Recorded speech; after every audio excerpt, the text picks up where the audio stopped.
يا الله، اللهم صل على محمد وآل محمد. من الصدف لأن عندي زوجين كشميري فايتر وعراقي بيضا سوا. يوم 2/6، يوم الجمعة والصلاة على النبي. النثي عادية والفحل كشميري فايتر، يطلع فشي راقي. يا الله، بسم الله، اللهم صل على محمد وآل محمد. هاي بيضة لو بيضتين وري. وهنا أنا عندي عراقيات هم نفس المواعيد.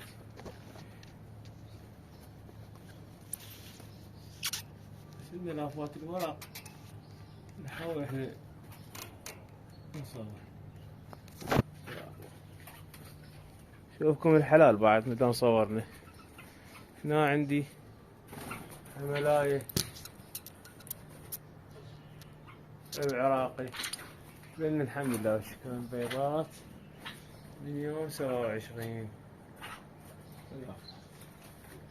وعندي هذا الطبق الجديد، زوج عراقيات، والنية ما صارت على أساس حملاية بكشميري، ما رحمت هم دا تلف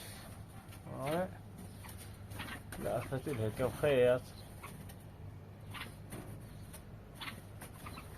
ان شاء الله تكمل. لازم ما نتقرب منها بعد. شو نسوي بالزيتون الزراعي عشان امه قاعدة تدور لها العيش كلها بعد هلسة هلس.